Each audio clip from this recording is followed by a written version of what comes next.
Hello everybody and welcome to the Death Mountaineers YouTube channel. My name is Maikeru. How's it going? We have a super special video for you today, so prepare to have your minds blown out your booty holes. We are going to be looking into the Pokemon universe to prove to you that the Pokedex is nothing but lies.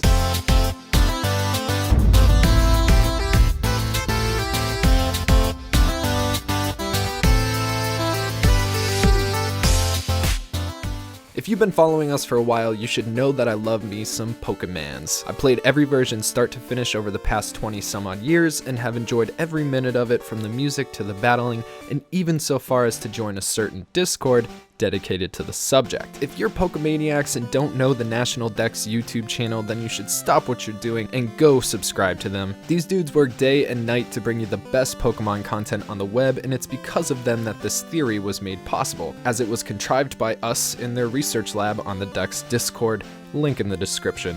But enough butt kissing, let's get into it, shall we? Now, we all know that the Pokedex is a digital encyclopedia on all things Pokemon. The original Dex was created by none other than your boy Professor Oak from the Kanto region in either red, blue, yellow, or fire red and leaf green. This little piece of machinery is able to store information on all Pokemon, from pictures to height, weight, and even a little blurb about the creatures for your enjoyment. This databank has been the go-to device for millions of fans over the years to learn about the unique traits of each and every Pokemon, from little Pikachu all the way to the Pokegod himself, Arceus. But who is writing the Pokedex? Where does this information come from, and can we trust it implicitly like so many of us have? Well, that's what we're here to find out. If you dive deep into the Pokedex, you're going to realize that there's some entries in here that just don't totally add up. Now, we have to remember that this is a world of fantasy and that some suspension of disbelief is necessary, but there's just something off about some of this. Now, from what we can see with our eyes, the laws of nature and laws of physics are pretty normal in the Pokemon universe. There's gravity, as well as much of the same for every action. There is an equal and opposite reaction stuff going on here, leading us to believe that this is more of an alternate Earth rather than a different reality. Pokemon evolution doesn't make a ton of sense at first glance. It's more of a metamorphosis, but much of it has been explained away already, and we're not here to talk about that. But let's look at some stuff that's just a bit too insane for a series with at least one foot in the reality pool. First off, Shedinja's Dex entry, for example, is particularly strange. Shedinja's hard body doesn't move, not even a twitch. In fact, its body appears to be merely a hollow shell. It is believed that this Pokemon will steal the spirit of anyone peering into its hollow body from its back. Now, this Dex entry strikes me as conjecture or folklore. There's not a lot of science going on there. It's weird. Also, what are ghost types actually? Are they really ghosts? Their Dex entries are particularly strange. This is not something you expect in a scientific field guide. Now, let's look at one of Machamp's crazy Dex entries. It unleashes megaton-level punches that send opponents flying clear over the horizon. Now, to avoid doing some math I know I can't do, I simply did some research and found out the force exerted in this feat of strength would amount to about 356,800 pounds of pressure to an average human male's body, either exploding you on contact or ripping right through you entirely. It's just plain impossible. Last but not least, let's add some icing on this nutty Dex cake with Maikeru. Maikeru's body temperature is approximately 18,000 degrees Fahrenheit.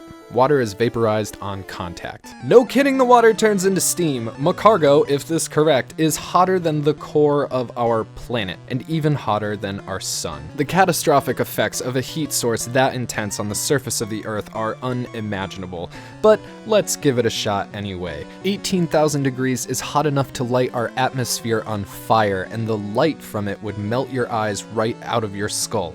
It wouldn't just vaporize water. It would vaporize all solid matter in the vicinity, probably even for miles and miles around. This Dex entry cannot possibly be true. If it was, there would be no Pokemon universe, because Maikeru's would have destroyed it. So what's the deal? The Pokedex is an encyclopedia supposedly written by professionals to guide kids along their Pokemon journey to be the best there ever was. But some of these entries are just wrong, just impossible. Who wrote this Pokedex? Who's messing with the minds of our fragile youth as well as us the players? Well, in the Dex Discord, we came up with 2 possible theories to answer that exact question. To get to the bottom of this, I'm gonna need some help, so I reached out to fellow researcher Squish to lend me his ideas. Say hi, Squish. Hi, Squish. No, that's me. Regardless, Maikeru was kind enough to invite me here to talk about an alternate theory I concocted about the Pokedex issue. But let's not waste any time with introductions. Alright, so let's start with the side that I lean towards. The Pokedex is written by children. Generally, our heroes from the Pokemon games are somewhere between 10 and 14. They're given their Pokedexes at the start of their journeys and instructed to fill them out by battling and capturing all the Pokemon available to them in their specific regions. At the beginning of their journey, the Dex is blank. When your trainer witnesses a Pokemon, a picture and that Pokemon's name is revealed in the Dex. When that Pokemon is captured, the rest becomes filled out. For example, height, weight, cries, and the descriptions. Now, in each game, the local Dex entries are different as well as the pictures. Now, why, in an official scientific encyclopedia, would there be different pictures and different descriptions even within the same generational series, i.e. Red and Blue? It's because these entries are written by your character. When given the Pokedex by Oak or other professors, you're being given a blank slate, something for you to create and log your findings. The Dex isn't an official guide, it's a journal. But as in most of the Pokemon mythos, the details are left to none other than young children to fill out. If a kid can take down an international crime syndicate, why couldn't they take down general descriptions of Pokemon? I doubt Professor Oak had the time or energy between his multiple degrees, theses, and so on and so forth to capture and log information on all Pokemon all by himself. What about never before seen Pokemon like Mewtwo? How could Oak or anyone in the scientific Pokemon community know anything about a genetically engineered psychic monstrosity like Mewtwo? The answer is they can't. Nobody but Red could have written that data. It only makes sense as well as lends credence to such outlandish entries as Machamps. After all, these kids are only 10. When I was that age, if I saw a Machamp, you can be guaranteed I'd write something like, "Man, I bet that guy could punch me all the way around the world," or "His punch is so fast, I bet he could punch 1,000 times a second." It would make sense that the professors would collect data from all their trainers to compile a legitimate database of their own for further study, something I've come to call the True Dex. Think about it, why else would they leave the national Dex blank in games like X and Y? It's so they can collect regional data on Pokemon from their own nations, but in a different area. Variations in their appearance and habits. You think the Vulpix on Alola were originally called Alolan Vulpix? Probably not. Before the real research began, they probably had a regional name all to themselves. How else would you know that there was 2 kinds of Vulpixes without compiling worldwide data? Thoughtbubble, another dedicated Dex theorist, wrote to me on this point, explaining that later in the series, as time progresses, the Dex entries seem to get less crazy. She also reminded me that throughout the timeline, the protagonists seem to age up a bit, and that within the National Dex, there are some repeating Pokedex entries. This could mean that the professors are picking and choosing which entries to stick with as time goes on. She also corrected a mistake that I made within my script, which I really appreciate, because we don't need another Maikeru doesn't understand evolution moment, do we? But the amassed data she spoke of within her notes is exactly what I'm calling the True Dex. In the end though, what we have here with the Pokedex is a personal encyclopedia written by a series of kids.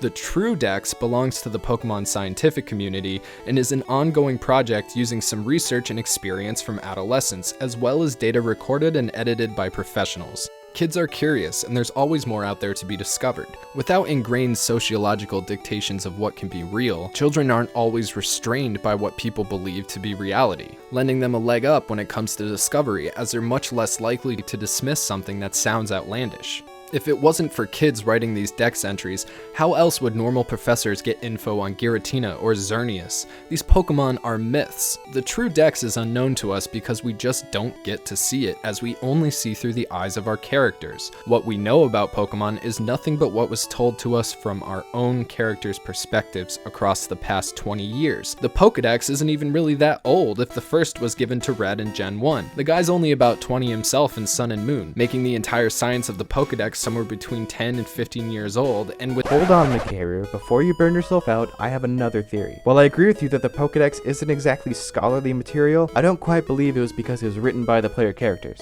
It's easy to assume adults are incredibly irresponsible and aren't doing their jobs, but I'd like to enjoy the thought that in fact the opposite is true, and the whole purpose of the Dex is to support young trainers like yourself as you start your journey. First off, cultural differences. While most may assume sending out your 11 to 13-year-old child off alone to roam the country is incredibly irresponsible, it's just not really the case in the world of Pokemon. As is the case in Alola, a child's Pokemon journey is like a coming-of-age adventure, where kids can fully experience the world they live in and mature along the way. I'm sure Red's mother took a similar journey, as did her parents before her. Why else would no one object to this practice? It's just tradition, just a normal and accepted way of life in the Pokemon world. So, assuming that people are actually competent members of society, I speculate that the Dex's data was completed far before our main protags ever laid hands on them. I mean, how is any research supposed to be done when science lacks any basic knowledge of the species that are native to the regions? Old Professor Oak filled out that Dex way before he ever gave it to Red, as did every other professor you meet in the games. But wait, Oak, Rowan, and the rest specifically tell us to go out with our Dexes and gather data on Pokemon in the region, right?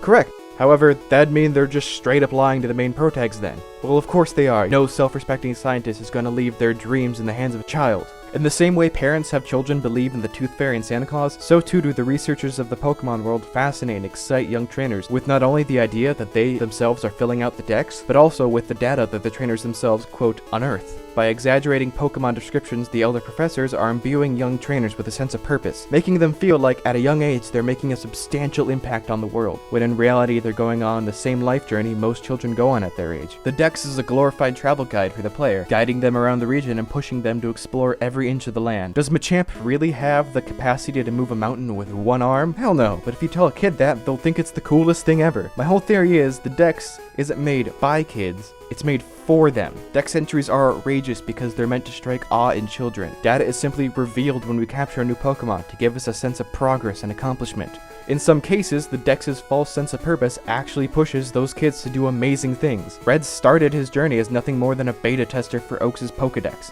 but eventually he toppled a crime syndicate and conquered the entire Pokemon League. The professors aren't trying to maliciously mislead the kids, they're trying to inspire them to achieve by instilling them with a sense that they can do something great if they just go out and work hard. So yeah, the Pokedex isn't exactly scholarly, but it's an important tool nonetheless for the young trainers who start on the Pokemon journey. You make some good points, and in your defense, Thoth also pointed out how the Rotom Dex is a callback, as many of the new Alolan entries are once again diving back into the absurd. It's possible the Rotom Dex was made to give that sense of nostalgia back to players in real life of these wacky, nonsensical Dex entries that we all grew to know and love. As the generations went by, the professors and older protagonists relied on logical facts or folktales that are common knowledge instead of creepypasta. Rotom was meant to be a middle ground, kind of like what Squish was saying about the encyclopedia for kids. The protagonists of Sun and Moon are 11, so Rotom possibly threw in a few weird but awesome entries for the younger audience. Rotom can be scientific and even give a few myths or folktales. Maybe its purpose was to start fresh from the national Dex and make us, the audience, relive these moments of awe for our favorite Pokemon. That being said, I still lean pretty heavily on my side. So while we disagree on the origin of the information within the Pokedex, we do agree on one thing.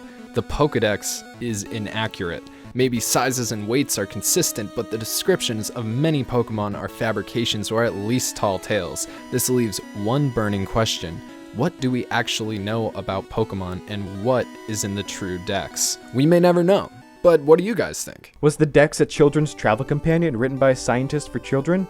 To engage their young minds and heighten their sense of adventure as well as invoke curiosity, scientific study, and exploration while on their journeys? Or is the Dex a personal field journal for our player characters to research and discover new Pokemon? A tool designed by scientists to broaden the horizons of Pokemon research, discover new types, variants, or even species in order to compile them into an official database monitored by their professional overseers. Let me know in the comments below, and Squish, thanks so much for helping me out on this one. It's always good to have another opinion to get the crazy flowing. Thank you so much for having me. If any of you listeners out there find your way to the Dex Discord, hit me up. I'd be more than happy to theorize with you or even fight you as part of our prestigious Elite Four. Hey everybody, thanks so much for sticking to the end of this video. Thank you, Squish. I really appreciate it, and it was a lot of fun. Shout out to the Dex and their Discord, as well as Gaffa Cakes, Turtwig to Mudkip, Thothbubble for helping out with this theory and my script. To enter into the conversation, make sure that you join the Dex Discord, and if you like that kind of stuff, the Death Mountaineers have our own Discord as well, where we do all sorts of things from art contests to just talking about the channel, video game news, just hanging out and having fun. Make sure you let me know your thoughts and opinions down in the comments. If you liked the video, leave us a like, and if you haven't yet, make sure you subscribe to the Death Mountaineers YouTube channel. We are on Twitter, Facebook, and Instagram, so check those links in the description down below. Make sure that you check out our artists because those guys are awesome. Their links are down below as well, and we will see you next time.